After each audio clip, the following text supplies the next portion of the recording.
ada pokoknya rahasia. Rahasia manajemen. Kalau setiap kali ustadz yang ceramah atau yang Bilal duitnya banyak mah semuanya ustadz kaya.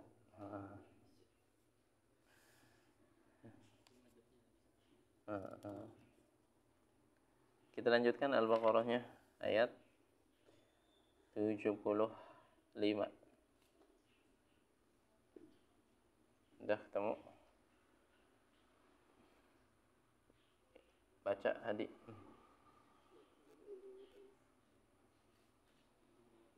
A'udzu billahi minasyaitonir rajim.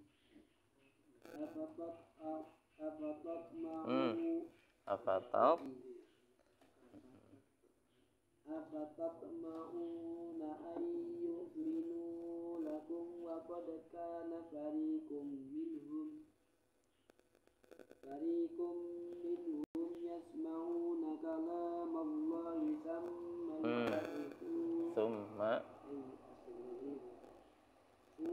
yuharrifunahu min ba'di ma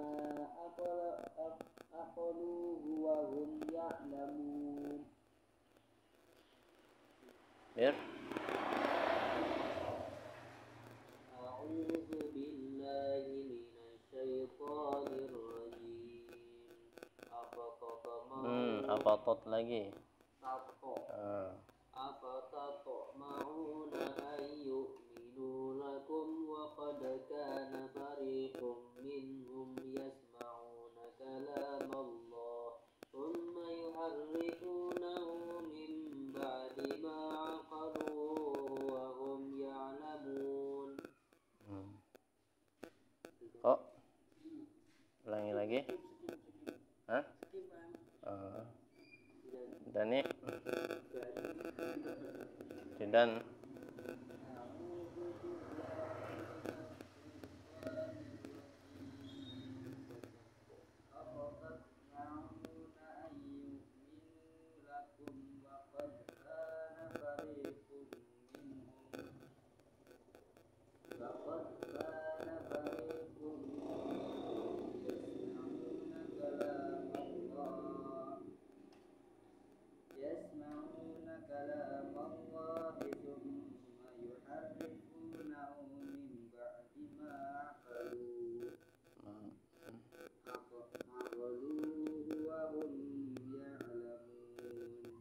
satu lagi. Allah.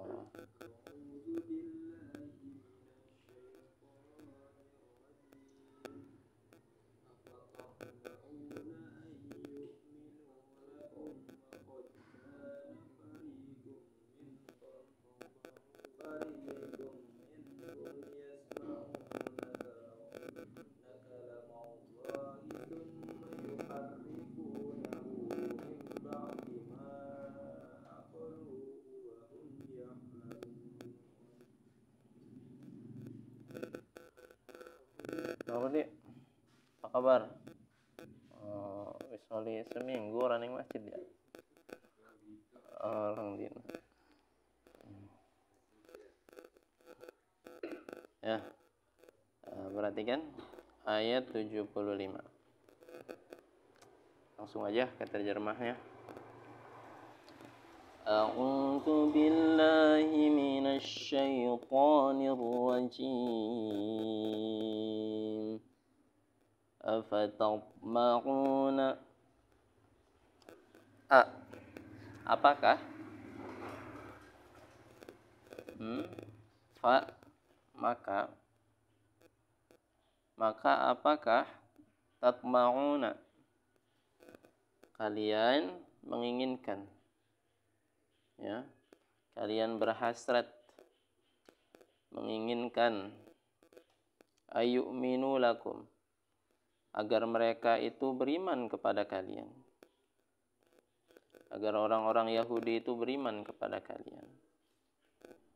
Apakah kalian masih berhasrat menginginkan orang-orang Yahudi ini beriman kepada kalian? Wa qad kana, dan sungguh ada, fariqum minhum, satu golongan dari mereka, yasma'una kalam Allah, mereka itu mendengar langsung firman Allah. Tsumma, kemudian, yuharrifunahu, mereka merubah, min ba'di ma, setelah mereka aqluhu, faham dengan firman Allah tersebut, wahum ya'lamun, dan mereka mengetahui. Ya, jadi ada sebagian golongan di zaman Nabi Musa itu yang diperlihatkan langsung atau menyaksikan bahwasanya Allah itu memberikan wahyu kepada Nabi Musa alaihissalam. Suatu ketika Bani Israel, orang Yahudi ini, meminta kepada Nabi Musa supaya mereka diberikan izin, kesempatan untuk mendengar bagaimana Allah berfirman. Lagi dan lagi orang Yahudi melakukan perbuatan. Ya. Wahai Musa, kalau engkau benar Nabiullah, maka tunjukkan kepada kami bagaimana Allah itu memberikan wahyu kepada engkau. Kemudian Nabi Musa berdoa, minta izin apa yang mesti dilakukan. Ternyata diizinkan oleh Allah. Ya. Diberikan amalan oleh Nabi Musa supaya mereka berpuasa dulu. Nurut mereka berpuasa. Setelah berpuasa diajak oleh Nabi Musa ke Gunung Tur. Kemudian Nabi Musa bersujud, mereka pun bersujud. Kemudian Allah memberikan wahyu kepada Nabi Musa. Wahyu ini bagian daripada kitab Taurat. Dan mereka mendengar langsung. Subhanallah kan. Ya. Berapa kali Allah ini menampakkan mukjizat seorang nabi kepada kaum Yahudi. Berkali-kali. Tapi apa yang terjadi? Tsumma yuharrifunahu. Mereka merubah. Sebagian mereka itu mendengarkan langsung firman Allah, ajaran daripada Nabi Musa di dalam kitab Taurat, tapi mereka tatkala pulang ke rumah merubah. Ya. Beda lagi yang disampaikan oleh Allah Subhanahu wa taala. Bukan ajaran yang disampaikan, melainkan yalbisunal haqqo bil batil. Mereka menyembunyikan hak dengan kebatilan. Maka Allah ini memberikan kita teguran, apakah engkau masih mengharapkan imannya orang-orang Yahudi? Padahal nenek moyang mereka itu diperlihatkan mukjizat berkali-kali di depan mata mereka sendiri, tapi mereka tetap menjadi orang yang membangkang. Maka kalau ada sifat yang tertanam dalam diri seorang yang sifatnya seperti kaum Yahudi, maka kita nggak perlu lagi ngarepin iman dari mereka. Karena mereka nggak mau beriman. Mereka hanya mengolok-olok saja. Kalau ada orang yang mempunyai sifat seperti itu, ya, berkali-kali kita ajak ngaji, gak mau ngaji. Berkali-kali kita ajak sholat, gak mau sholat. Apa yang kita lakukan? Gimana dong? Ada teman kita ajak sekali sholat, gak mau. Ajak 2 kali, gak mau. Ajak 3 kali, gak mau.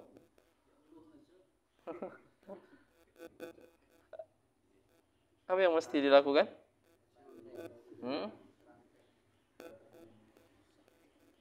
Kita lihat perkataan dia.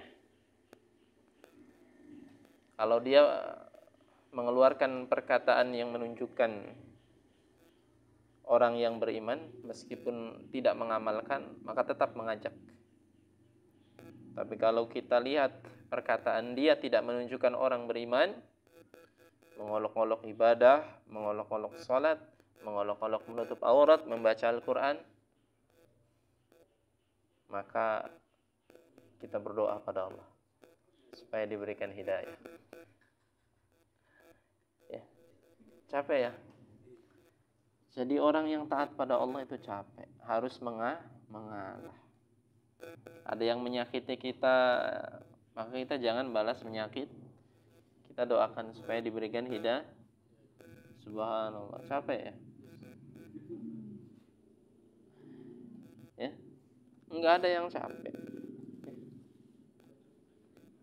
Cuma pegel hati. Ya. Tapi justru karena kita latihan sabar, latihan hatinya disakiti dan mengalah, itu akan menambah keimanan.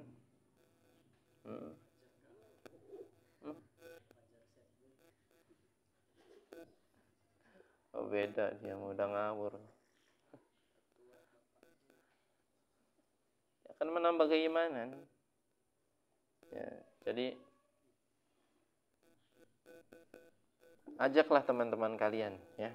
Jadi diajak dulu, kalau nggak mau jangan berhenti mengajak, kemudian tanyakan, kita dengarkan dari lisannya, apakah dia mengeluarkan perkataan seperti orang yang beriman atau seperti orang yang tidak beriman, atau orang yang beriman tapi lisannya seperti Yahudi yang mengolok-olok ibadah. Karena ada banyak orang yang seperti itu lisannya. Masih mending kita orang sholat gah, tapi orang lok nyakiti uang, jare sira, ya kan? Kata orang belum tentu kan gitu. Masih mending saya yang nggak nutup aurat ketimbang dia yang nutup aurat suka ngomongin orang. Kamu tuh lagi ngomongin orang. Awas, lisan-lisan seperti itu bukan lisan orang beriman. Lisan orang beriman meskipun dirinya itu tidak ibadah, dia akan mengakui kalau dirinya tidak ibadah. Dia akan menyadari kesalahan dia kalau hari ini saya ini nggak ibadah, belum bisa ibadah. Maka lisan seperti ini adalah lisan orang yang beriman. Meskipun nggak ibadah, ya, tapi minimal lisannya lisan beriman. Dan hatinya itu tidak tertutup. Masih kemungkinan besar diberikan hidayah oleh Allah Subhanahu wa taala. Maka hari ini yang belum bisa sholat, yang belum bisa nutup aurat, yang belum bisa beramal soleh, jaga lisan. Jangan menyepelekan ibadah. Jangan mengolok-olok orang yang telah melaksanakan syariat. Baik itu menutup aurat, baik itu sholat, baca Al-Quran. Jangan cukup diam saja. Akui kesalahan diri. Kalau diri salah, tidak bisa melaksanakan ibadah. Jangan lantas mengambil suatu pembenaran. Mending saya. Gak munafik saya mah. Nyolong kato nang wong. Ketimbang kae. Orang nyolong gak nyolong. Si pribe pada bayarannya. Ya, jangan melakukan pembenaran seperti itu. Akui kalau diri ini salah. Ya. Jadi ada sebagian memang karena sifat seseorang tersebut berkali-kali mengolok-olok ibadah, berkali-kali mengolok-olok ajaran syariat, maka Allah memerintahkan kita supaya kita tidak mengharap lagi keimanan mereka.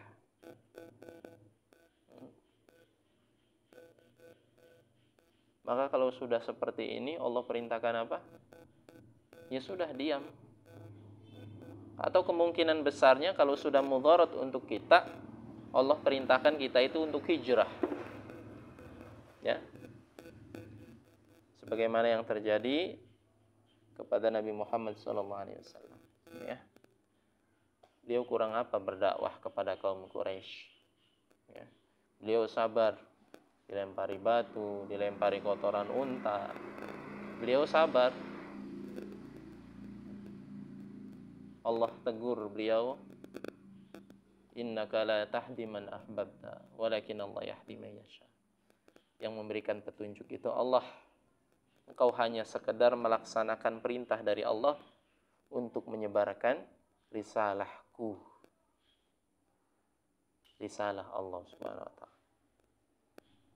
Maka kalau sudah masuk ke dalam bahaya untuk dirinya dan keluarganya, ya sudah hijrah, ikhlaskan tempat tinggalnya. Ya. Kalau di Sukaselamat mah enggak. Ya, meskipun di sini yang ngaji semene-semene baik, yang khotmil Quran semene-semene baik, ya. Tapi yang diri enggak nyampe digebukin dakwahnya. Enggak nyampe dilemparin batu. Jadi belum waktunya hijrah. Nanti, ya. Kalau sudah difitnah, ya, diboikot, beli beras nggak bisa lagi, ya.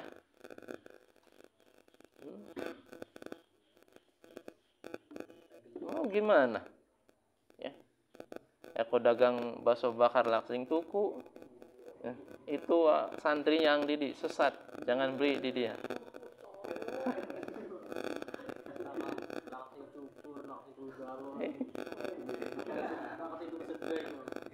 Pokoknya yang berhubungan dengan Ang Didi, dah pintu silaturahim, pintu muamalahnya ditutup. Jadi beli beras jauh, ya. Hargolisnya udah dengar ada orang sesat di Sukaselamat. Kalau sudah begitu, seperti Rasulullah diboikot di kota Makkah, ya Allah perintahkan untuk hijrah ke Madinah. Jadi memang ada sebagian golongan yang memang sudah berusaha untuk didakwahi karena mereka keras kepala dan tidak mau menerima, ya sudah, kita nggak mengharapkan keimanan mereka. Seperti terjadi kemarin, ya. Saudara kita dari Pakistan datang ke sini untuk ceramah. Sebelum ceramah, ada orang desa ke Ang Didi, ya. Mungkin juga sebagian menganggapnya dikira teroris, dan termasuk Ang Didi juga dikira jaringannya. Subhanallah.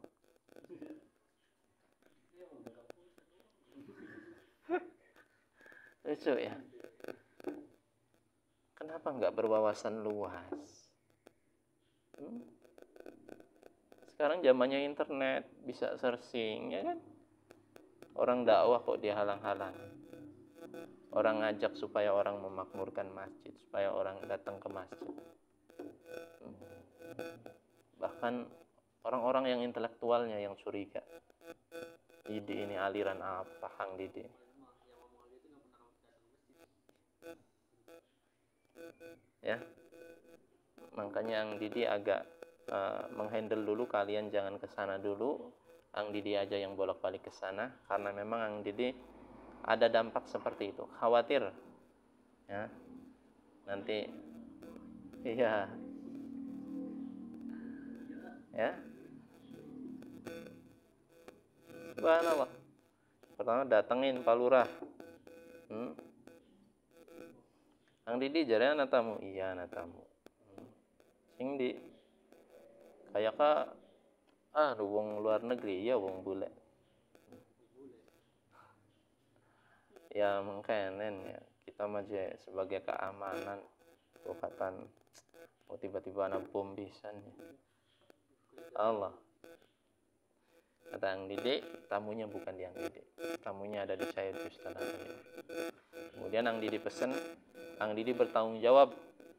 Ang Didi ini udah lama dakwah di Sukaselamat, gak mungkin menginginkan Sukaselamat itu rusak. Dan Ang Didi lebih paham dalam keagamaan ketimbang kalian. Kalau mereka itu orang sesat, maka Ang Didi yang bertanggung jawab. Mereka itu sama seperti kita. Mereka sama seperti kita. Orang Islam yang ingin bersilaturahim ke Indonesia, ke sini. Selain bersilaturahim untuk dakwah, mengajak orang supaya taat pada Allah, supaya memakmurkan masjid, sholat jamaah, maka itu salah. Konon yang Didi, iya mengkonon. Nanti kata Ang Didi, Bukan hanya dari Pakistan saja, dari Amerika nanti mampir ke sini, dari Malaysia nanti mampir ke sini. Awas, jangan dihalang-halang. Mereka itu sama seperti kita. Ya. Sama seperti kita, orang-orang Islam. Kalau kita datang ke sana, kemudian kita diboikot di sana, dianiaya di sana, kira-kira sakit nggak kita? Sakit. Oh, mangkonan. Iya. Ya wis. Terang ora. Wis, gua aja dihalang-halangi. Ini kebaikan. Ada lagi orang intelektual. Wah, banyak. Subhanallah. Padahal nggak nginep di sini. Baru ceramah doang. Ceramahnya jelas lurus tentang tauhid. Subhanallah. Ya. Mungkin ada sebagian orang tua kalian yang beranggapan, ada nggak? Subhanallah. Ya. Ya, jadi seperti itu. Ada sebagian golongan yang seperti itu, yang Allah perintahkan supaya kita tidak mengharap keimanan dari mereka. Ya, setelah kita melakukan dakwah, ya, setelah kita mengajak mereka, ya, tapi mereka malah mengolok-olok, ya sudah, kita ikhlaskan. Ya, sudah. Begitupun mungkin kalian terjadi dengan teman-teman kalian, diajak ngaji apa dan lain sebagainya, ya sudah.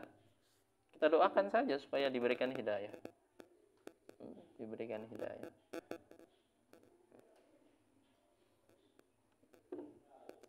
Pertanyaan?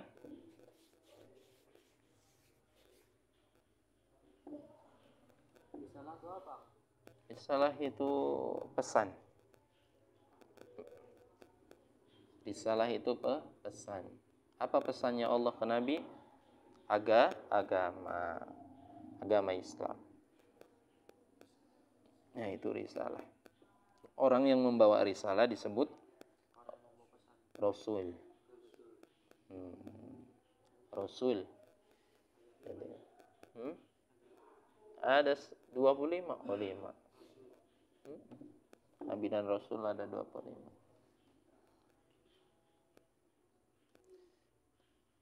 Ya, sekali lagi, jangan punya mindset yang gangga. Kita sampaikan ke orang-orang kalau yang hak itu hak, yang batil itu batil.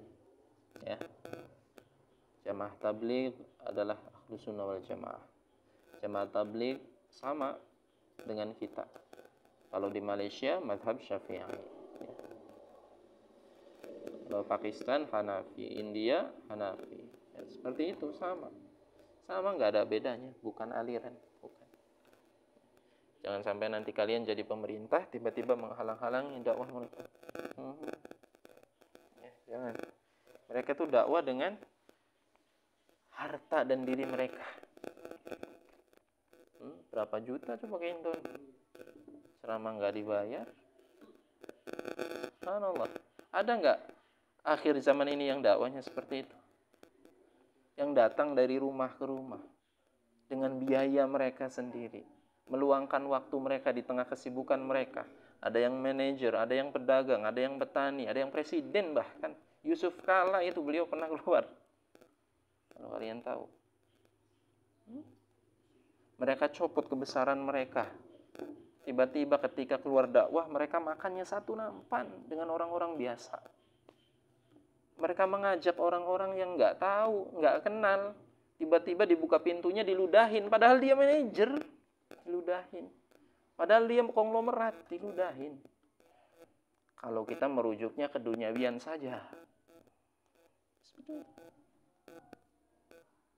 Ya. Jadi nggak ada akhir zaman ini yang dakwahnya seperti mereka. Nggak ada. Maka meskipun kita nggak bisa seperti mereka, kita muliakan mereka kalau mereka datang, gitu. Kita jamu mereka, seperti itu. Ya. Coba kalian lihat atau tanya referensi dari semua ulama yang viral lah, gak usah dalam-dalam, yang viral saja pendapat mereka tentang jamaah tabligh. Subhanallah. Ya. Baik itu Ustaz Abdul Somad, Ustaz Adi Hidayat, Buya Yahya, dan lain sebagainya. Dan mereka mengakui dakwah mereka nggak bisa seperti mereka. Jadi sekali lagi mereka itu bukan aliran, mereka itu sama. Malah justru mereka itu merakyat banget, semuanya mereka rangkul. Yang dari Malaysia siapa? Yang suka dakwah dengan orang-orang pang tuh, yang viral. Ebit Lewi itu jamaah tablik. Makanya dakwah beliau seperti itu. Pernah lihat kalian kontennya Ebit Lewi yang mengajak orang-orang pang ya, supaya sholat? Ada nggak hari ini yang dakwah turun ke lapangan, ngajak orang pang, ngajak orang yang lagi mabuk tiba-tiba duduk? Hah? Subhanallah.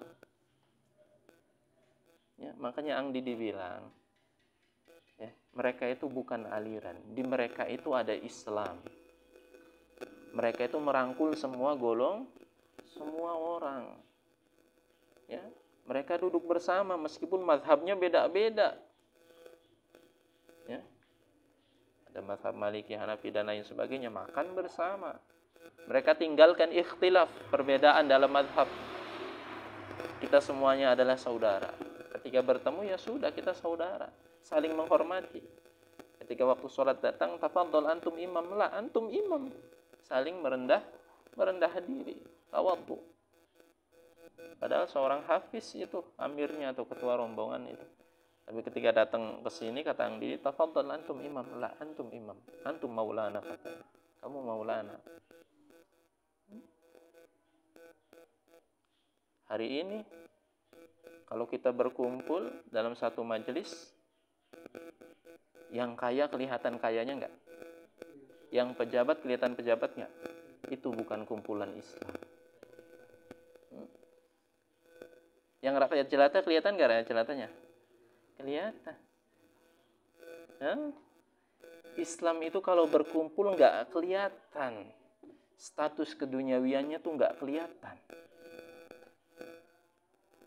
Jadi enggak kelihatan yang mana muka presiden, yang mana muka pakuwu, yang mana muka konglomerat. Kalau kalian dapat melihat perkumpulan tersebut, kemudian di dalamnya ada orang kaya dan orang miskin, kelihatan tidak beda satu sama lain, dapat makan bersama-sama, dapat duduk bersama-sama, ya. Yang kelihatan adalah takwa di antara mereka, maka itu adalah Islam. Sekarang bullshit, maaf, bahasanya agak seperti itu. Kalau kita ke pengajian kelihatan mana yang pejabat, meskipun pejabatnya tukang maksiat, ada di depan. Itu bukan kumpulan Islam. Itu masih apa? Yang dimuliakan masih status keduniawi. Kalau kumpulan Islam itu yang dimuliakan siapa? Allah dan orang-orang yang taat pada Allah.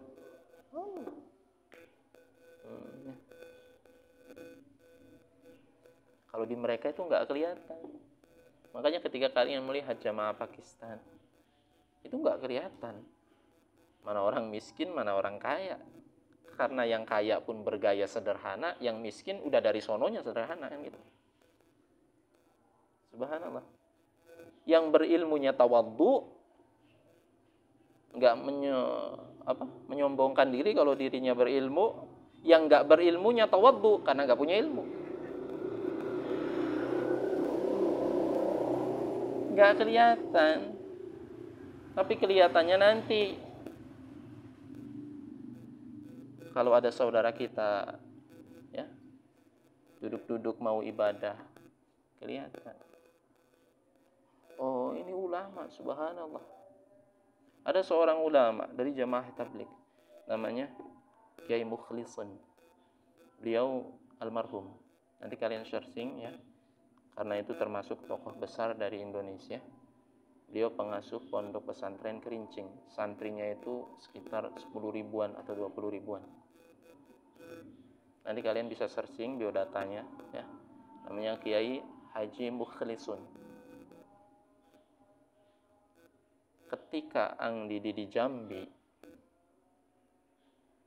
Ang Didi berkumpul ya, mengikuti musyawarah jamaah tabligh. Kiai Haji Mukhlisun ini terkenal dengan kealimannya di kalangan jamaah tabligh. Terkenal dengan ketawaduannya, dengan santrinya yang puluhan ribu.